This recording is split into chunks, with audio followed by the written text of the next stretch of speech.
आप सुन रहे हैं आनंद का आनंद लोक। सड़क पर बॉक्स में मिली एक लाश कितने खोलेगी राज।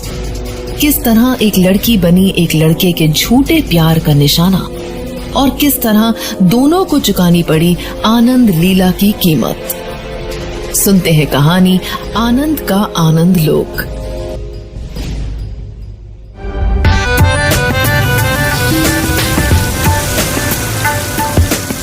ताज नगरी आगरा।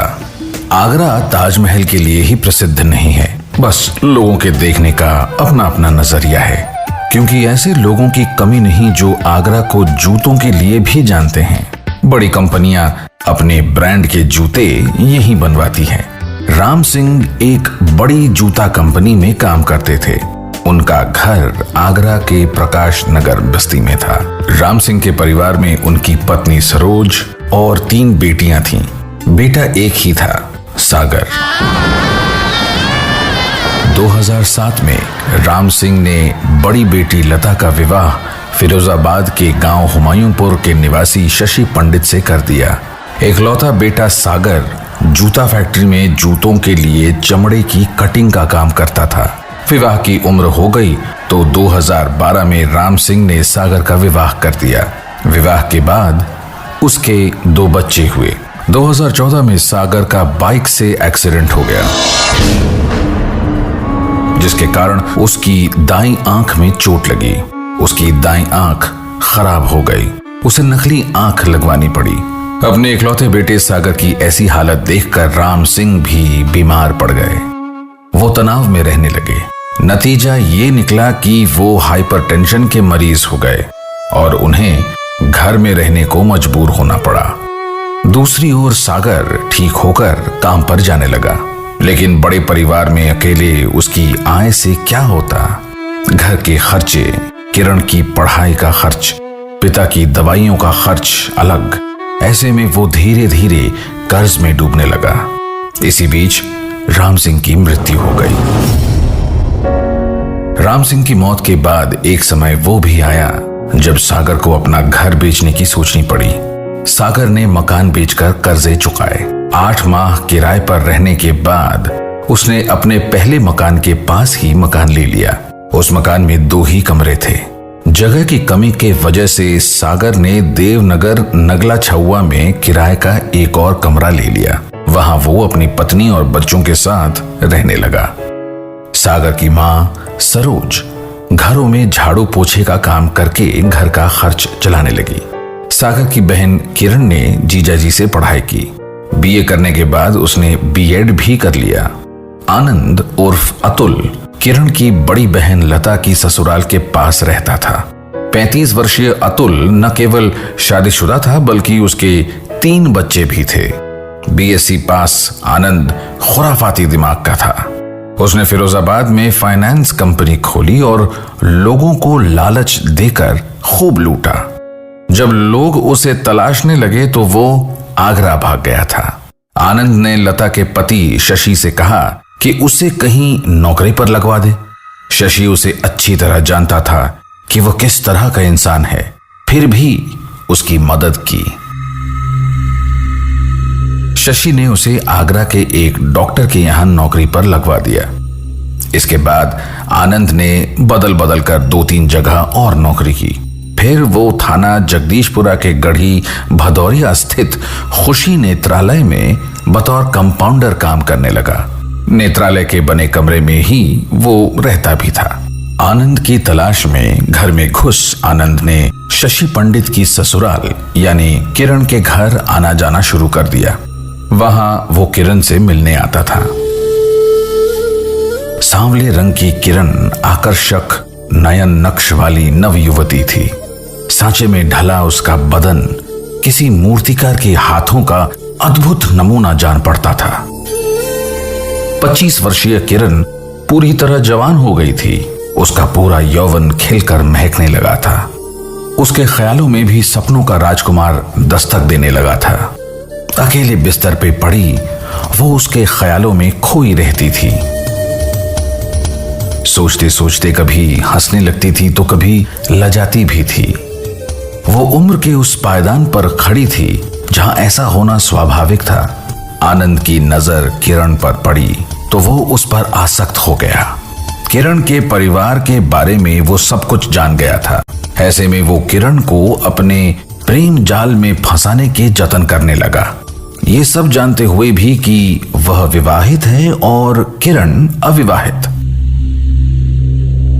आनंद ने अपने विवाहित होने की बात किरण और उसके घर वालों को नहीं बताई थी। जब भी वो किरण के पास आता तो उसके आगे पीछे मंडराता रहता। उसकी ये हरकत किरण से छिपी न रह सकी। किरण उसका विरोध नहीं कर सकी क्योंकि कहीं ना कहीं आनंद भी उसे पसंद आ गया था। दोनों के दिलों में प्रेम की भावना जन्म ले रही थी, लेकिन दोनों ने अपनी भावनाओं को जाहिर नहीं होने दिया था। एक दिन किरण जब बाजार जाने के लिए बाहर निकली तो आनंद ने रास्ता रोक लिया और उसकी तरफ दोस्ती का हाथ बढ़ाया। किरण ने उसकी दोस्ती सहर्ष स्वीकार कर ली। दोनों की दोस्ती परवान चढ़ने लगी। दोनों साथ घूमते और मटर गश्ती करते। इससे दोनों में हद से ज्यादा अपनापन और घनिष्ठता आ गई। दोनों में से अगर कोई एक न मिलता तो दूसरे को अच्छा नहीं लगता था। चेहरे से जैसे खुशी की रेखाएं ही मिट जाती थीं। दोनों की आंखें एक दूसरे को एहसास कराने लगती थीं कि वे एक दूसरे से प्यार करने लगे हैं, लेकिन इस एहसास के बावजूद दोनों ये दर्शाते थे जैसे उनको कुछ पता ही नहीं है। दोनों को एक दूसरे की बहुत चिंता रहती थी। अब जरूरत थी तो इस प्यार को शब्दों में पिरोकर इजहार कर देने की। आनंद ने अपने प्यार का इजहार करने के लिए प्रेम पत्र लिखने की सोची। वो किरण के सामने कहने से बचना चाह रहा था और मोबाइल पर प्रेम की बात कहने में मजा नहीं आता, इसलिए प्रेम पत्र में वो अपने जज्बातों को शब्दों में पिरोकर किरण तक पहुंचाना चाहता था, जिससे किरण उसके लिखे एक एक शब्द में छिपे प्रेम को दिल से समझ सके। उसने बड़े आराम से एक प्रेम पत्र लिखा। जब वो किरण से मिला तो प्रेम पत्र चुपचाप उसके पर्स में रख दिया। किरण ने जब घर जाकर पर्स खोला तो उसे पत्र रखा दिखा। उसने पत्र पढ़ा। जैसे जैसे वो पत्र पढ़ती गई वैसे वैसे उसके दिल में प्यार का जोश हिलोरे मार रहा था। वो तो इस इंतजार में थी कि आनंद कब अपने प्यार का इजहार करे। आनंद ने प्रेम का इजहार कर तो दिया था, लेकिन किरण ये सब उसके मुंह से सुनना चाहती थी, इसलिए उसने पत्र का जवाब नहीं दिया। जब पत्र का जवाब नहीं मिला तो आनंद बेचैन हो उठा। अगर किरण पत्र पढ़कर नाराज होती तो उससे संबंध खत्म कर लेती, लेकिन उसने ऐसा भी तो नहीं किया।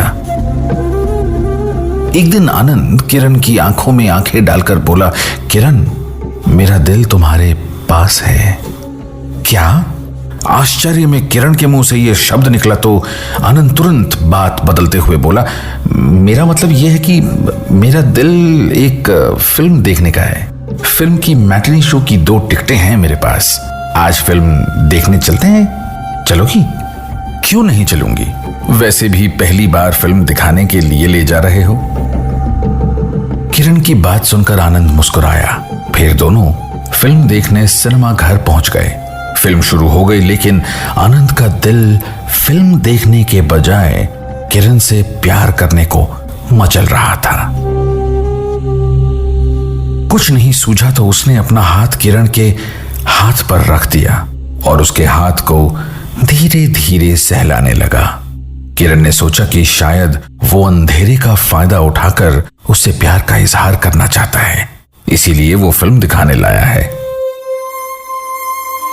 जब काफी देर तक आनंद कुछ नहीं बोला तो किरण झुंझला उठी। इंटरवल होने के बाद ही वो आनंद से बोली, अनु चलो, अब मेरा फिल्म देखने का मन नहीं कर रहा है, कहीं और चलते हैं। आनंद को पहली बार किसी ने प्यार का नाम दिया था, अन्नू। उसे किरण पर बहुत प्यार आ रहा था। इस पर आनंद उसके साथ तुरंत बाहर आ गया। थोड़ी देर बाद दोनों एक बाग में बैठे हुए थे।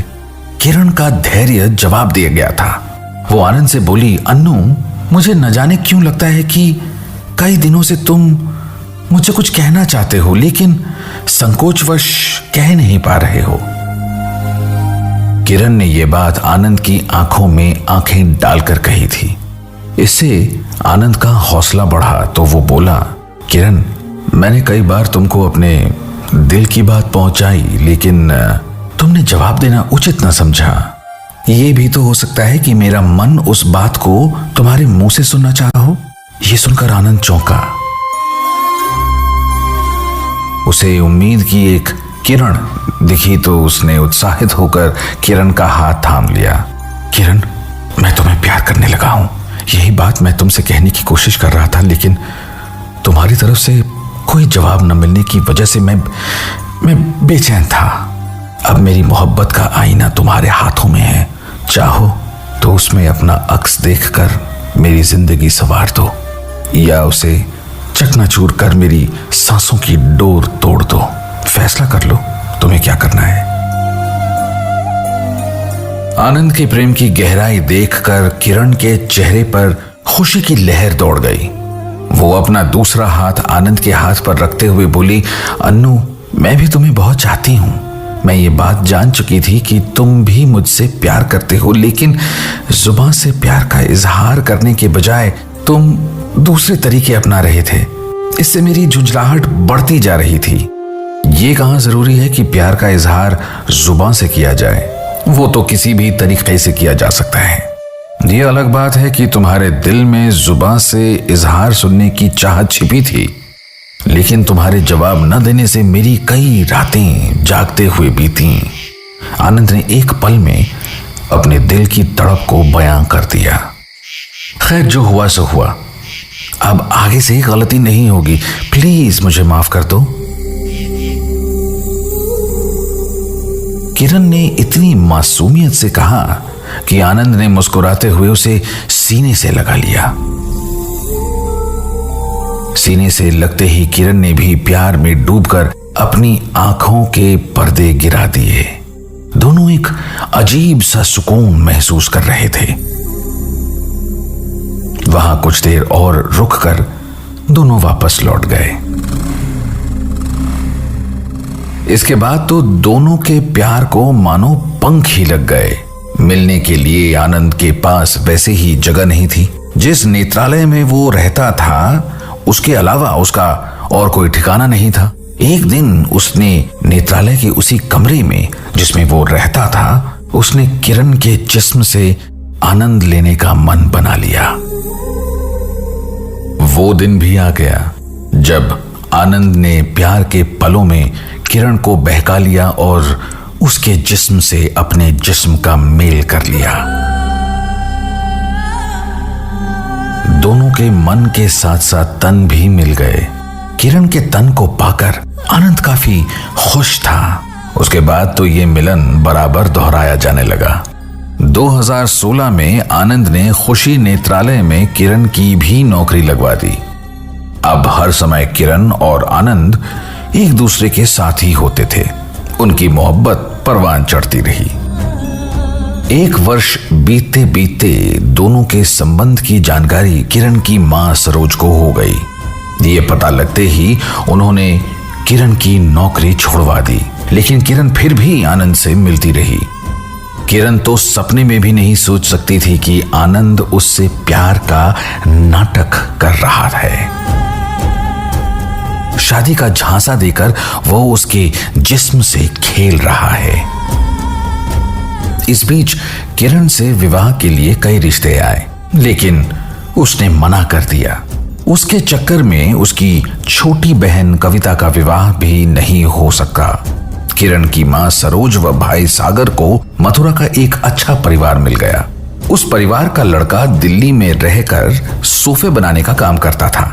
उस लड़के व उसके परिवार को कविता पसंद आ गई।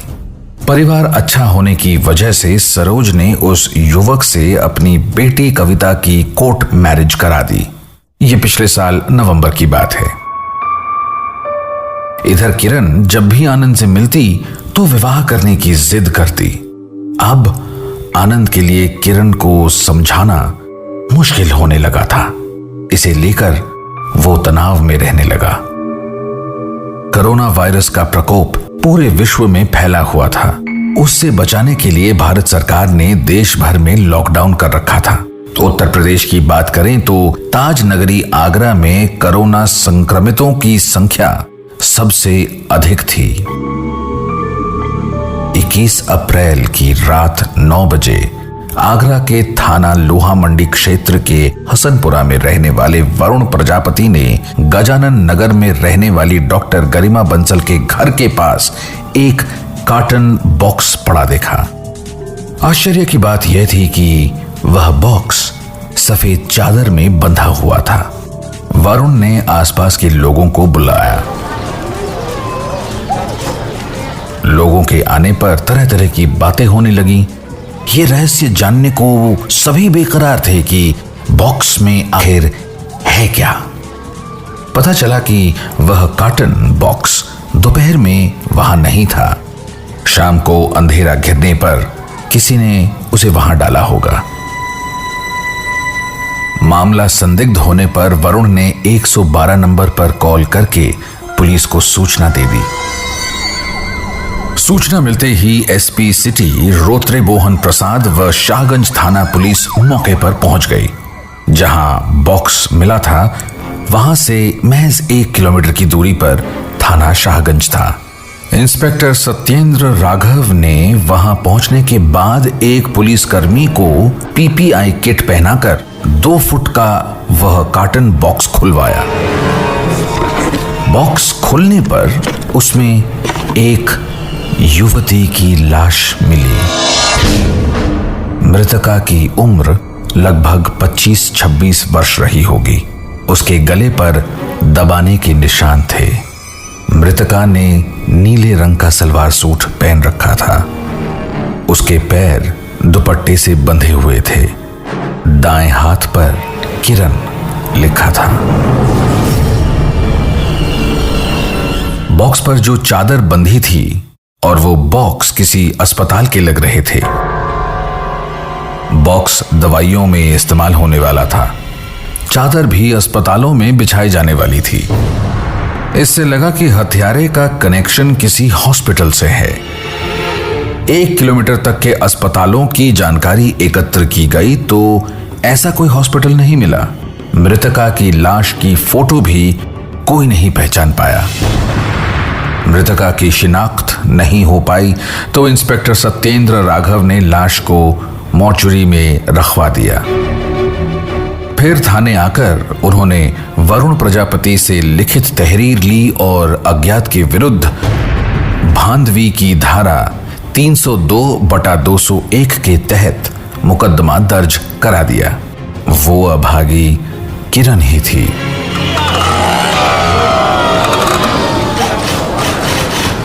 अगले दिन एक महिला अपने बेटे के साथ शाहगंज थाने पहुंची और अपना नाम सरोज व बेटे का नाम सागर बताया। उन दोनों के अनुसार वो लाश मिलने की बात सुनकर थाना पहुंचे थे। सरोज की बेटी किरण घटना वाले दिन सुबह 10 बजे घर से निकली थी लेकिन वापस नहीं लौटी थी। इंस्पेक्टर सत्येंद्र राघव ने उन्हें लाश का फोटो दिखाया तो सरोज रो पड़ी। वो लाश उसकी बेटी किरण की ही थी। शिनाख्त होने पर इंस्पेक्टर राघव ने उनसे किरण के बारे में पूछताछ की, लेकिन सरोज ने कुछ भी ऐसा नहीं बताया जो पुलिस के काम का होता। वो किरण के प्रेम संबंधों को बदनामी के डर से छिपा गई। इंस्पेक्टर राघव ने बॉक्स मिलने के स्थान पर सीसीटीवी फुटेज खंगालनी शुरू की। सीसीटीवी फुटेज में एक व्यक्ति बाइक पर पीछे बॉक्स रखे आता दिखाई दिया। उस इलाके की पूरी सीसीटीवी फुटेज देखते हुए इंस्पेक्टर राघव खुशी नेत्रालय तक पहुंच गए। लॉकडाउन की वजह से नेत्रालय बंद था, लेकिन उन्हें ये जानकारी मिल गई थी कि उस नेत्रालय में कोई रहता है। वह नेत्रालय पहुंचे तो आनंद ने गेट खोला। पुलिस को वहां आया देखकर वो चौंका और भागने की कोशिश की, लेकिन पुलिस से बचकर भाग नहीं पाया। पुलिस को उसकी हीरो सुपर स्प्लेंडर बाइक भी वहीं खड़ी मिल गई। ये वही बाइक थी जिस पर आनंद बॉक्स रखकर फेंकने ले गया था। उसके पास से किरण की पासबुक और आधार कार्ड भी बरामद हो गए। थाने लाकर जब आनंद से सख्ती से पूछताछ की गई तो वो टूट गया और हत्या की वजह बता दी। किरण ने शादी करने की बात को लेकर आनंद का जीना हराम कर दिया था। दिन रात बस एक ही रट कि शादी कर लो, शादी कर लो। जबकि आनंद पहले से ही शादीशुदा था, वो तो उसके साथ एक खेल खेल रहा था। ऐसे में शादी करने का तो सवाल ही नहीं उठता था। 21 अप्रैल की सुबह 10 बजे किरण घर से अपने मां को यह कहकर निकली कि वो आनंद से मिलने जा रही है। किरण सीधा वहां से खुशी नेत्रालय पहुंची। लॉकडाउन की वजह से नेत्रालय बंद था, लेकिन आनंद अंदर अपने कमरे में मौजूद था। आनंद और किरण बैठकर बात करने लगे थे। बात में शादी को लेकर दोनों में विवाद होने लगा। दोपहर 12:30 बजे आनंद ने प्लास्टिक की रस्सी से किरण का गला घोंट दिया, जिससे किरण की मौत हो गई। आनंद ने किरण के पैरों को उसके दुपट्टे से बांध दिया। फिर नेत्रालय में रखे एक 2 फुट के कार्टन बॉक्स और सफेद चादर को उठा लिया। कार्टन बॉक्स में आंखों के लेंस आते थे। उस बॉक्स में उसने किसी तरह किरण की लाश को ठूसा और कार्टन बंद करके उसे उसी प्लास्टिक की रस्सी से बांध दिया, जिससे उसने किरण का गला घोंटा था। इसके बाद कार्टन बॉक्स को सफेद चादर से बांध कर रख दिया और रात होने का इंतजार करने लगा। वो 7.5 घंटे लाश को अपने कमरे में रखे रहा।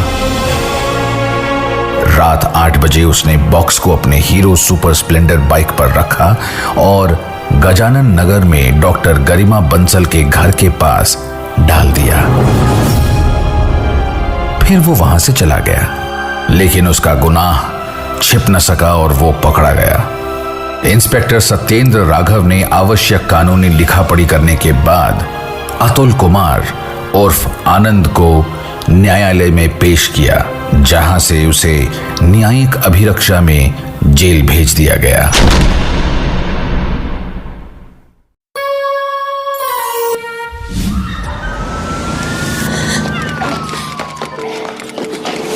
आप सुन रहे हैं प्यार का प्रहार। प्रियंका वैसे तो प्यार का दम भरती थी, लेकिन जब कृष्णा ने शादी की बात की तो बात जैसे पलट सी गई। कृष्णा प्यार में ना को बर्दाश्त कर पाएगा या कोई जुर्म कर जाएगा। सुनते हैं कहानी प्यार का प्रहार। प्रियंका और कृष्णा प्यार की पींगे भर रहे थे। दोनों का प्यार दोस्तों के बीच चर्चा का विषय बन गया था। कृष्णा तिवारी की उम्र जहां 25 वर्ष थी, वहीं प्रियंका श्रीवास 21 साल की थी।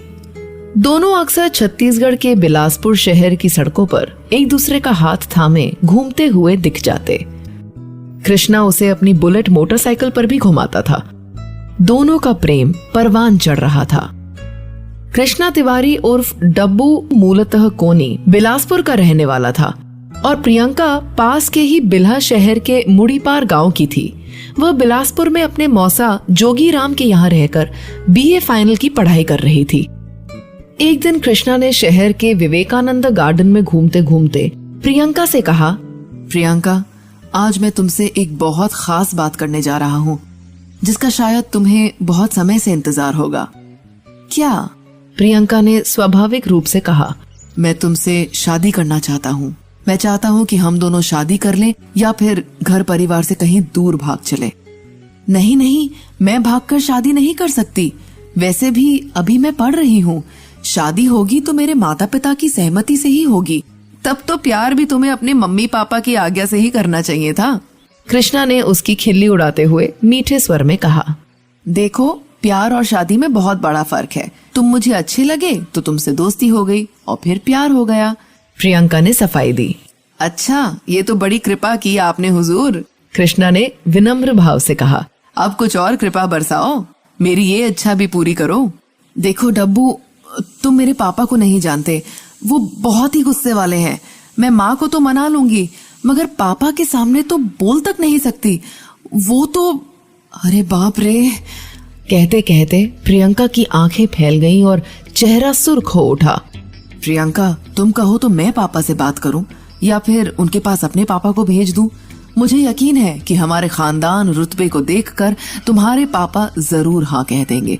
बस तुम अड़ जाना। कृष्णा ने समझाया। देखो कृष्णा, हमारे घर के हालात माहौल बिल्कुल अलग हैं। मैं किसी भी हाल में पापा से बहस या सामना नहीं कर सकती। तुम अपने पापा को भेज दो, हो सकता है बात बन जाए। प्रियंका बोली। और अगर नहीं बनी तो हमारे रास्ते अलग हो जाएंगे।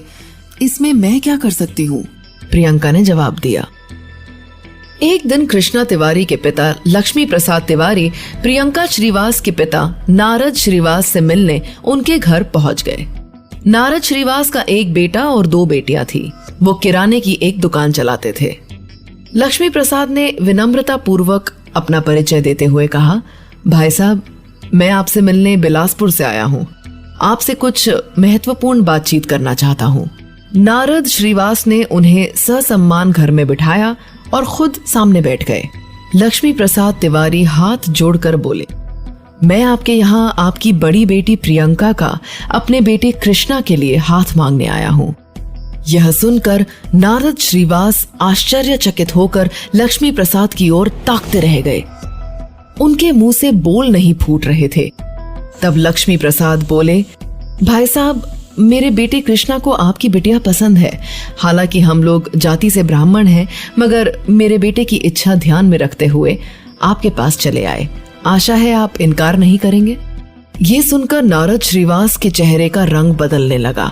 उन्होंने लक्ष्मी प्रसाद से कहा, देखो तिवारी जी, आप मेरे घर आए ठीक है, मगर मैं अपनी बिटिया का हाथ किसी गैर जातीय लड़के को नहीं दे सकता। मगर भाई साहब, अब समय बदल गया है। मेरा आग्रह है कि आप घर में चर्चा कर लें। बच्चों की खुशी को देखते हुए अगर आप हाँ कर देंगे तो ये बड़ी अच्छी बात होगी।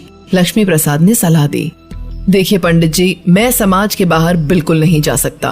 फिर प्रियंका के लिए मेरे पास एक रिश्ता आ चुका है। वो लोग प्रियंका को पसंद कर चुके हैं। मैं हाथ जोड़ता हूँ, आप जा सकते हैं। नारद श्रीवास ने विनम्रता से कहा तो लक्ष्मी प्रसाद तिवारी अपने घर लौट गए। घर लौटकर उन्होंने जब बात ना बनने की जानकारी दी तो कृष्णा को गहरा धक्का लगा। अगले दिन कृष्णा ने अपनी बुलेट निकाली और नारद श्रीवास की दुकान पर पहुंच गया। उस समय नारद ग्राहकों को सामान दे रहे थे। दुकान के बाहर खड़ा कृष्णा नारद श्रीवास को घूर घूर कर देख रहा था। जब वो ग्राहकों से फारिग हुए, उन्होंने कृष्णा की ओर मुखातिब होते हुए कहा, हाँ, क्या चाहिए? कृष्णा ने उनसे बिना किसी डर के अपना परिचय देते हुए कहा, कल मेरे पापा आपके पास आए थे। यह सुनते ही नारद श्रीवास के दिलो दिमाग में बीते कल का सारा वाक्य साकार हो उठा, जिसे लगभग वो भूल चुके थे। उन्होंने कहा, हाँ तो? कृष्णा तिवारी ने कहा, आपने मना कर दिया। मैं इसलिए आया हूँ कि मैं एक बार आपसे मिलके अपनी बात करूँ। देखो, तुम चले जाओ।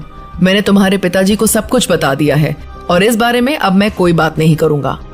कृष्णा ने अपनी आंखें घुमाते हुए अधिकार पूर्वक कहा, आपसे कह रहा हूँ, आप मान जाइए, नहीं तो एक दिन आप खून के आंसू रोएंगे। तो क्या तुम मुझे धमकाने आए हो? नारद श्रीवास का पारा चढ़ गया। धमकाने भी और चेतावनी देने भी। आप नहीं मानेंगे तो अंजाम बुरा होगा। कहने के बाद कृष्णा तिवारी बुलेट से घर वापस लौट गया। नारद श्रीवास कृष्णा के तेवर देखकर अवाक रह गए।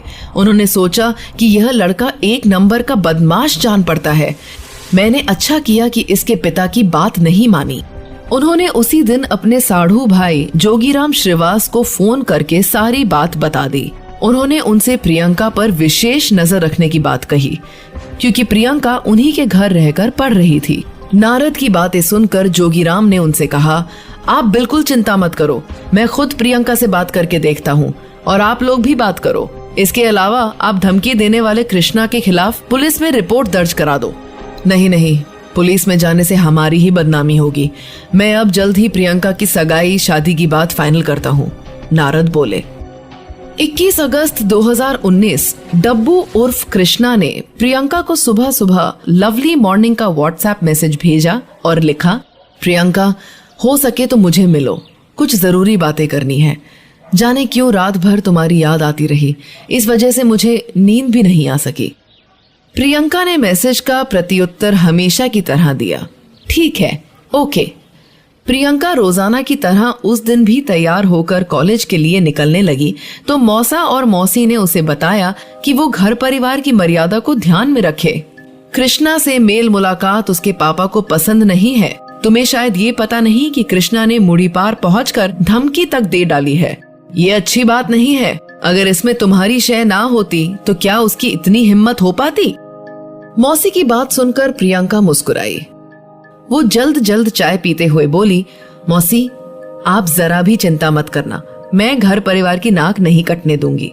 जब पापा मुझ पर भरोसा करते हैं, उन्होंने मुझे पढ़ने भेजा है, मेरी हर बात मानते हैं, तो मैं भला उनकी इच्छा के बगैर कोई कदम कैसे उठाऊंगी? आप एकदम निश्चिंत रहिए। मौसी सीमा ने उसे बताया कि जल्द ही उसकी सगाई एक इंजीनियर लड़के से होने वाली है, इसलिए वो कृष्णा से दूर ही रहे। हंसती बतियाती प्रियंका रोज की तरह सीपत रोड स्थित शबरी माता नवीन महाविद्यालय की ओर चली गई। वो बीए अंतिम वर्ष की पढ़ाई कर रही थी। कॉलेज में पढ़ाई के बाद प्रियंका क्लास से बाहर आई तो कृष्णा का फोन आ गया। दोनों में बातचीत हुई तो प्रियंका ने कहा, मैं कॉलेज से निकल रही हूँ और थोड़ी देर में तुम्हारे पास पहुँच जाऊंगी। प्रियंका राजस्व कॉलोनी स्थित कृष्णा के किराए के मकान में जाती रहती थी। वो मकान बॉयज हॉस्टल जैसा था। कृष्णा और प्रियंका वहाँ बैठकर अपने दुख दर्द बांटा करते थे। प्रियंका ने उससे वहाँ पहुँचने की बात कही तो कृष्णा खुश हो गया। कृष्णा घर का बिगड़ैल लड़का था। आवारागर्दी और घर परिवार से बेहतर संबंध नहीं होने के कारण पिता ने एक तरह से उसे घर से निकाल दिया था। कृष्णा किराए का मकान लेकर रहता था। उस मकान में पढ़ाई करने वाले और भी लड़के रहते थे। उसके पास एक बुलेट थी। अपने खर्चे पूरे करने के लिए वो पार्ट टाइम कार वॉशिंग का काम करता था। काफी समय बाद भी प्रियंका कृष्णा के कमरे पर नहीं पहुंची तो वो परेशान हो गया। वो झल्लाकर कमरे से निकला और प्रियंका को फोन किया। प्रियंका ने उसे बताया कि वो अपनी फ्रेंड के साथ है और उसके पास पहुंचने में कुछ समय लगेगा। कृष्णा उससे मिलने के लिए उतावला था। काफी देर बाद भी जब वो नहीं पहुंची तो उसने प्रियंका को फिर फोन लगाया। प्रियंका बोली, आ रही हूँ यार, मैं अशोक नगर पहुंच चुकी हूँ। इस पर कृष्णा ने झल्ला कर कहा, मैं वहीं आ रहा हूँ, तुम रुको, मैं पास में ही हूँ। कृष्णा थोड़ी ही देर में अशोक नगर जा पहुंचा। प्रियंका वहाँ 2 सहेलियों के साथ खड़ी थी। प्रियंका की बातों से कृष्णा को लगा कि आज उसका रंग कुछ बदला बदला सा है, मगर उसने धैर्य से काम लिया। प्रियंका को देख के वो स्वाभाविक रूप से मुस्कुराते हुए बोला, प्रियंका तुम मुझे मार डालोगी क्या? तुमसे मिलने के लिए सुबह से बेताब हूँ और तुम कह रही हो कि आ रही हूँ। तो क्या कॉलेज भी ना जाऊं, पढ़ाई छोड़ दूं, जिसके लिए मैं गांव से यहाँ आई हूँ? प्रियंका ने तल्ख स्वर में कहा। मैं ऐसा कहाँ कह रहा हूँ, मगर कॉलेज से सीधा आना था। 2 घंटे हो गए तुम्हारा इंतजार करते हुए। कम से कम मेरी हालत पे तो तरस खाना चाहिए तुम्हें, और तुम्हें मेरे घर जाकर हंगामा करना चाहिए। पापा से क्या कहा है तुमने? तुम ऐसा कैसे कह सकते हो? प्रियंका ने रोष भरे स्वर में कहा। प्रियंका को गुस्से में देखकर कृष्णा को भी गुस्सा आ गया। दोनों की अशोक नगर चौक पर ही नोकझोंक होने लगी, जिससे वहां लोगों का हुजूम जमा हो गया। तभी एक स्थानीय नेता प्रशांत तिवारी, जो कृष्णा और प्रियंका से वाकिफ थे, वहां पहुंचे और उन्होंने दोनों को समझा बुझाकर शांत कराया। दोनों शांत हो गए। कृष्णा ने प्रियंका को बुलेट पर बिठाया और अपने कमरे की ओर चल दिया। रास्ते में दोनों ही सामान्य रहे। अपने कमरे पर पहुंचकर कृष्णा ने कहा, प्रियंका अब दिमाग शांत करो, मैं तुम्हारे लिए बढ़िया चाय बनाता हूँ। ये सुनकर प्रियंका मुस्कुराई। यार मुझे भूख लग रही है और तुम बस चाय बना रहे हो। इसके बाद कृष्णा पास के एक होटल से नाश्ता ले आया। दोनों प्रेम भाव से बातचीत करते करते कब फिर से तनाव में आ गए पता ही नहीं चला। कृष्णा ने कहा, तुम मुझसे शादी करोगी कि नहीं? आज मुझे साफ साफ बता दो। प्रियंका ने स्पष्ट शब्दों में कहा, नहीं, मैं शादी घर वालों की मर्जी से ही करूंगी। दोनों में बहस होने लगी। उसी दौरान बात बढ़ने पर कृष्णा ने चाकू निकाला और प्रियंका पर कई वार कर उसे गंभीर रूप से घायल कर दिया। खून से लथपथ प्रियंका को मरणासन छोड़कर वो वहां से भाग खड़ा हुआ। घायल प्रियंका कराहती रह गई और वहीं बेहोश हो गई। हॉस्टल के राकेश वर्मा नाम के एक लड़के ने प्रियंका के कराहने की आवाज सुनी तो वो कमरे में आ गया। उसने गंभीर रूप से घायल प्रियंका को बिस्तर पर पड़े देखा तो तुरंत स्थानीय सरकंडा थाने में फोन करके ये जानकारी थाना प्रभारी जयप्रकाश गुप्ता को दे दी। जानकारी मिलते ही थाना प्रभारी जयप्रकाश गुप्ता कुछ पुलिस कर्मियों को साथ लेकर राजस्व कॉलोनी के हॉस्टल पहुंच गए। उन्होंने कमरे के बिस्तर पर खून से लथपथ एक युवती देखी जिसकी मौत हो चुकी थी। थाना प्रभारी ने ये जानकारी अपने उच्च अधिकारियों को भी दे दी। एडिशनल एसपी ओपी शर्मा एवं एसपी विश्व दीपक त्रिपाठी भी मौके पर पहुंच गए। दोनों पुलिस अधिकारियों ने मौका मुआयना करने के बाद उसकी लाश पोस्टमार्टम के लिए भेजने के आदेश दिए। अधिकारियों के जाने के बाद थाना प्रभारी ने प्रियंका की लाश पोस्टमार्टम के लिए भेज दी। हॉस्टल के लड़कों से पता चला कि जिस कमरे में प्रियंका की हत्या हुई थी वो कृष्णा का है। प्रियंका के फोन से पुलिस को उसकी मौसी और पिता के फोन नंबर मिल गए थे, लिहाजा पुलिस ने उन्हें फोन करके उन्हें अस्पताल बुला लिया। प्रियंका के मौसा मौसी और माता पिता ने अस्पताल पहुंचकर लाश की शिनाख्त प्रियंका के रूप में कर दी। उन्होंने हत्या का आरोप बिलासपुर निवासी कृष्णा उर्फ डब्बू पर लगाया। पुलिस ने कृष्णा के खिलाफ हत्या की रिपोर्ट दर्ज कर उसकी खोजबीन शुरू कर दी। उसका मोबाइल फोन स्विच्ड ऑफ था। पुलिस को पता चला कि वो रायपुर से नागपुर भाग गया है। थाना प्रभारी जयप्रकाश गुप्ता और महिला एसआई गायत्री सिंह की टीम आरोपी को संभावित स्थानों पर तलाशने लगी। पुलिस ने कृष्णा के फोटो नजदीकी जिलों के सभी थानों में भी भेज दिए थे। सरकंडा से करीब 25 किलोमीटर दूर स्थित मुंगेली जिले के थाना सरगांव के एक सिपाही को 23 अगस्त 2019 को कृष्णा तिवारी सरगांव चौक पर दिख गया। उस सिपाही का गांव आरोपी कृष्णा तिवारी के गांव के नजदीक ही था, इसलिए सिपाही को ये जानकारी थी कि कृष्णा मर्डर का आरोपी है और पुलिस से छुपा घूम रहा है। लिहाजा वो सिपाही कृष्णा तिवारी को हिरासत में लेकर थाना सरगांव ले आया। सरगांव पुलिस ने कृष्णा तिवारी को गिरफ्तार करने की जानकारी सरकंडा के थाना प्रभारी जयप्रकाश गुप्ता को दे दी।